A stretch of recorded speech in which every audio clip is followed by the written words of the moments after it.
2024 was one of the most craziest year of my life because I learned a lot, I've made a lot of mistakes, I tried a lot of new things, I launched a mentorship program, and that was a very random thing. And I've done a lot of workshops, so I've learned a lot. And I think there are a lot of things that you would also find beneficial, hence this video where I'll be sharing my lessons that I have learned, like life lessons, business lessons, whatever you may call it, in 2024. And this video is going to be divided into four sections.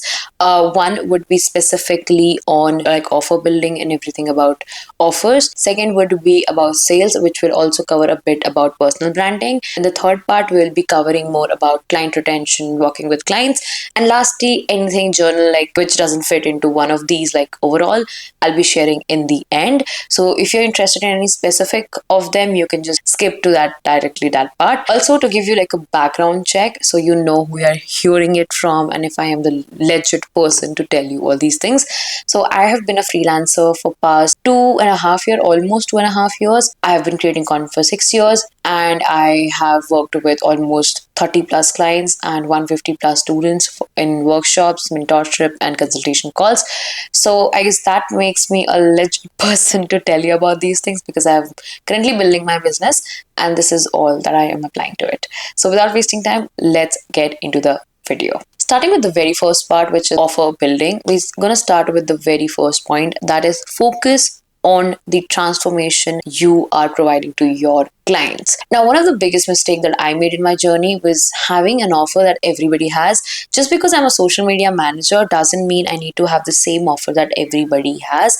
I can add or delete things if it is not something that lies under my expertise, because when you over promise about certain things and are not able to deliver it, that kind of actually ruins the whole relationship between you and your client, as well as also make your confidence level go down, because then you're not able to give results, you're not able to do well, and also you're not able to articulate what exactly do you help your clients with when you're on a sales call. So overall, having like a proper offer which gives a transformation to the client is very important. When you know what transformation you give to your client, you're also getting more clear on the USP that you bring to the table, because anybody can offer a service, but what makes you special for anybody to invest in your services? And that is where this comes to the whole picture, which takes me to my second point, which is like always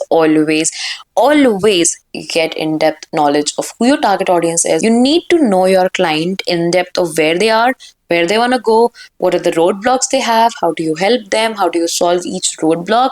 And the more you get in depth in this, the better service you can provide to these people. I've started working on my offer every month, like going back to like drawing board, what else can I add, what's the loophole, where am I making mistake, and all of those things. Lastly, don't offer a service just because somebody else is offering it, because they may be good at it and you may not be, and you should not even be bothering about it, because if that service doesn't resonate with who you are as a person, you should not be jumping into a trend.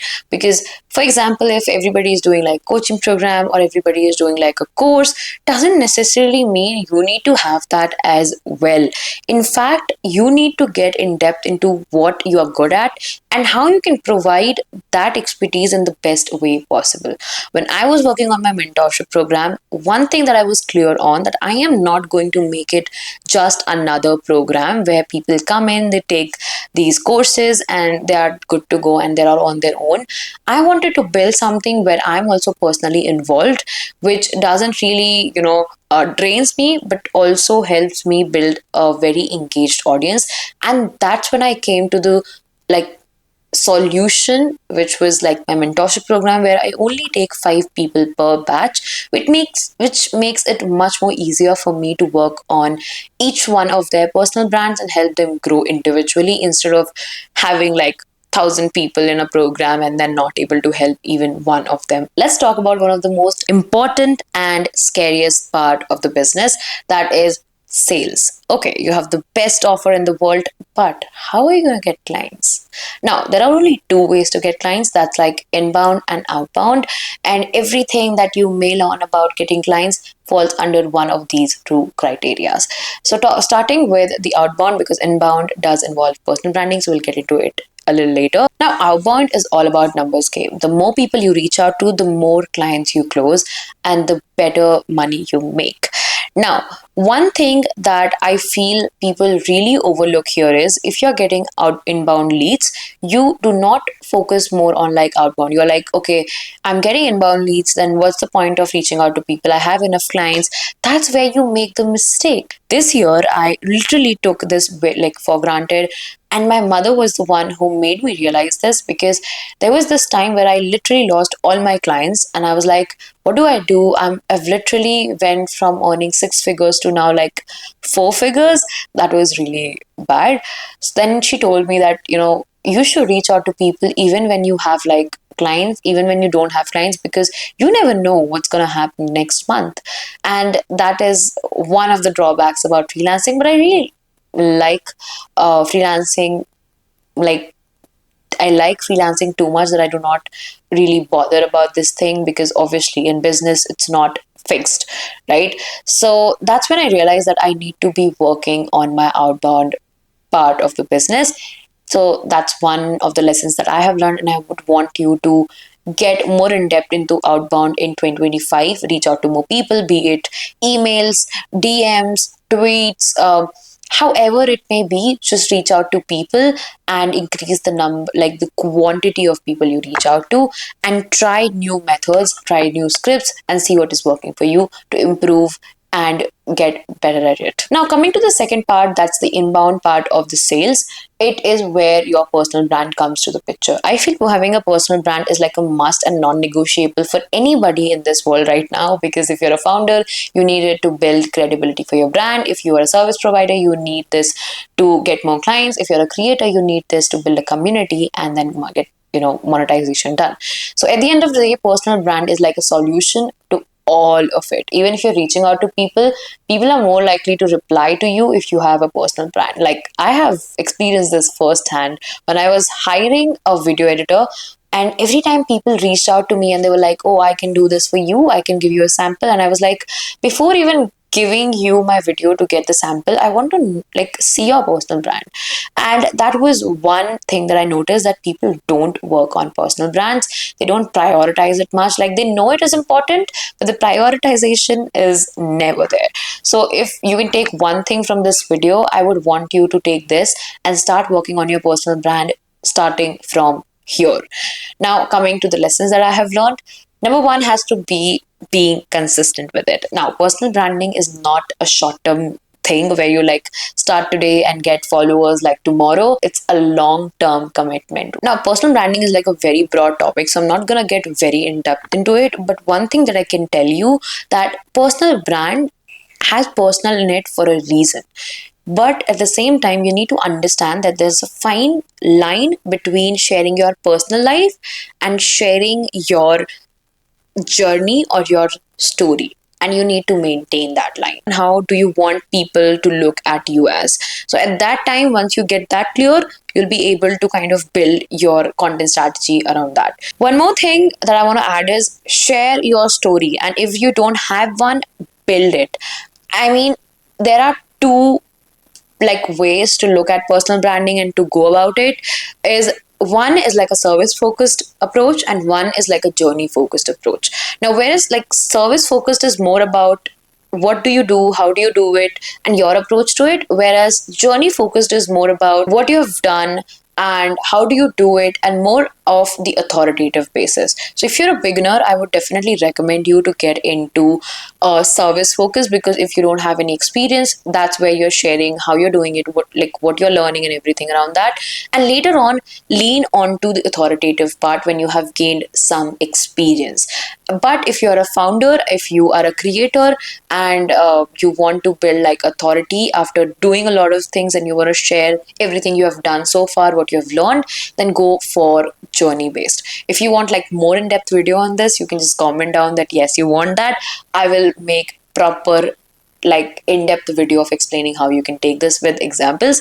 Just you need to comment more and get the engagement high. Now, lastly, to sum it up, if you think that this is not something you can do alone, delegate some parts of it. Maybe video editing, designing, script writing, whatever you think is not really your forte or you cannot dedicate time to it, please delegate that part. Because I understand when you're running a business, when you're a founder, a creator, and working on a lot of different things, it's not really easy for you to do everything by yourself. So if you have the resources, I would definitely recommend you to just go and spend money into this. Because invest, not even spend, it's like invest money into this. Because recently I've hired a video editor, and ever since I've done that, my productivity level and quality has improved a lot. Because when I was doing it, I was being selective with what I'm working with. Basically, I was being very conscious of how much time I put into editing, because again, I do not have like the whole day to edit and make the best out of it. So it's better that I hire somebody, because obviously this is a part of my business, so I am investing back to my business. One more thing that I would like to add here is like focus on building a community rather than a following. So even if you have like 1,000 followers, make sure these are 1,000 people who are invested in you and your life, and not just follow you for your tips and tricks, right? Now, coming to one of the most ignored part of building a business, how to retain a client or how to work with a client. So that's something that we do not put a lot of mind into. We are like, okay, we have promised these many deliverables, I'm going to give them, and that's all. That's where my work is done. No, you're absolutely wrong there. Because when it comes to service delivering, it's more than just delivering the service, but also the experience you deliver to the client. How do they feel? Are they comfortable with the process? Is it making their life easier, or is it just complicating the whole thing? So, number one thing that I would say I have learned in this is that make sure that you are clear on what you help them and how do you help them. You need to have a process in place. If you say, I help you write scripts better, how do you do that? You don't just tell the deliverables, but also work on the process part.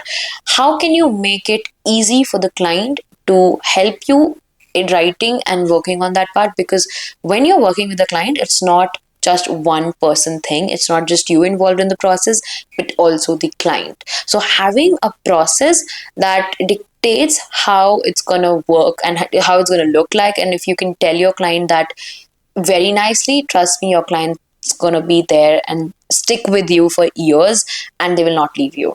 That process is very important. And recently I've started working on SOPs, working on how do I want to have the process going, how will the client work on this, and then how will we receive feedbacks. This takes me to my next point, which is to gather feedbacks.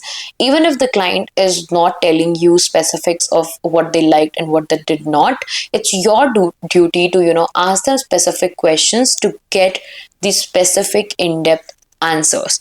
For example, whenever I update the scripts on Notion for my clients, I always make sure that I ask them, even if they have made some changes themselves, I always go back to them and ask what was that one thing that they felt was off and that I can do better, and what is it that they felt could have been different, so I can work on it. And I ask till the time I understand it in depth. Like if I'm not able to get what they're trying to say, I'll just question them again and again. And trust me, clients really, really appreciate it if you're asking and asking questions and doing things based on the real feedbacks instead of assuming the feedback. Like you can only assume much when you see the changes. So you need to be asking the client what is it that they are thinking that could have been better, what is it that they would do if they were in this place. So obviously when you're working with clients, you also want to understand their perspective and not just yours.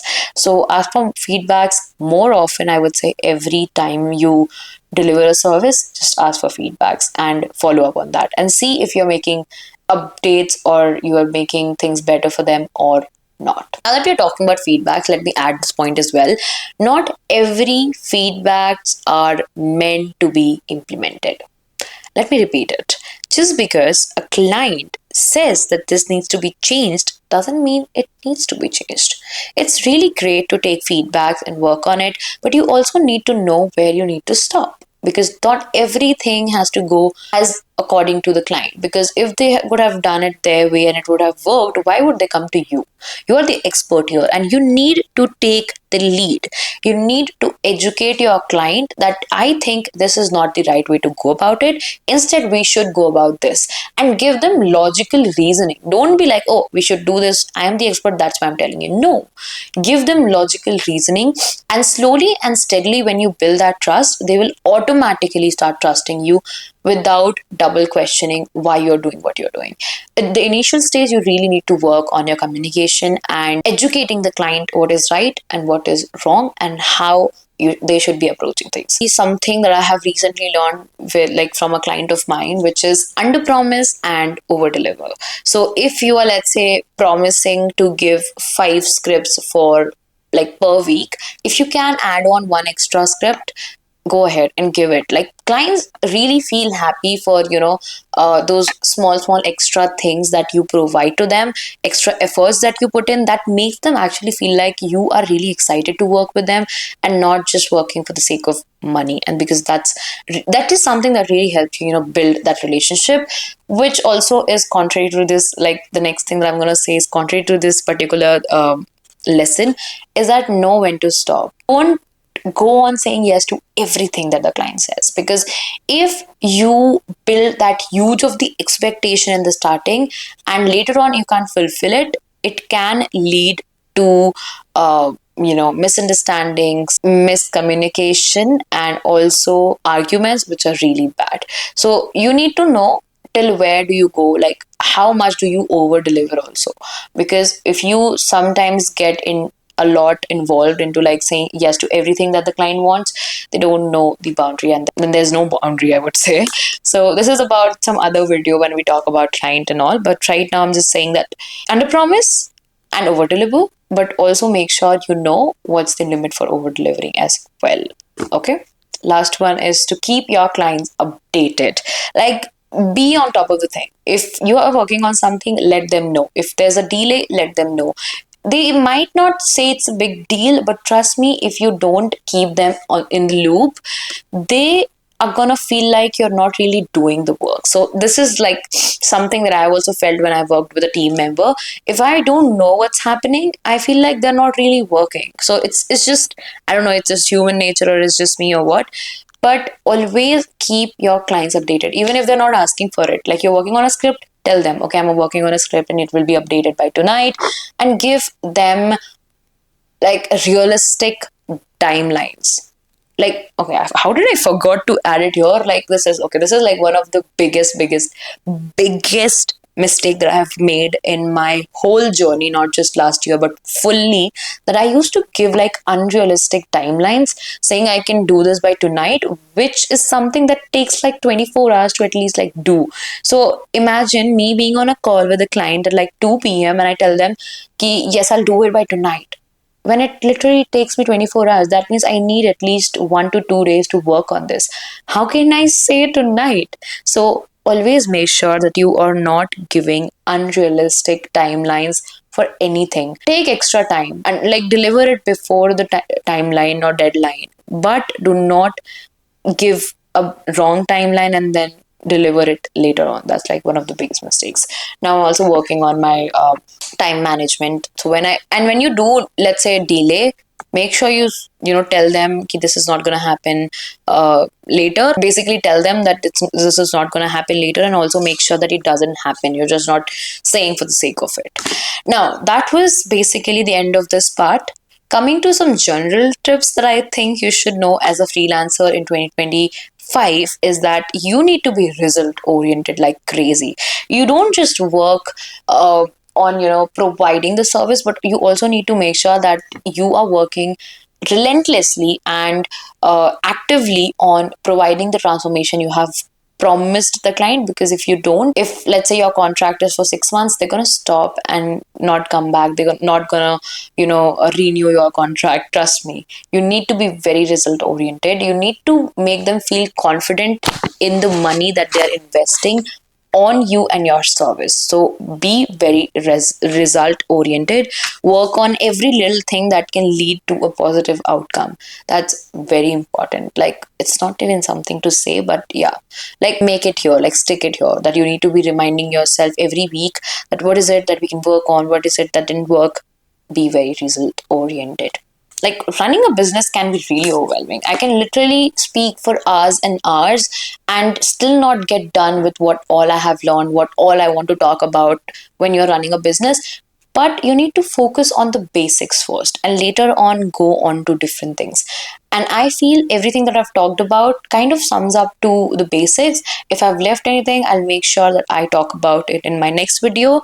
I hope this video was helpful and this gave you something actionable to work on. And if you have any questions regarding any of the point that you did not understand or you needed more in-depth example on, you can just comment down below and I'll help you understand that in the comments or maybe make a video about it. That was it for this video. I hope to see you in the next one. Do not forget to subscribe, and if you need any help, you can reach out to me on Instagram. I'll see you in the next one. Bye.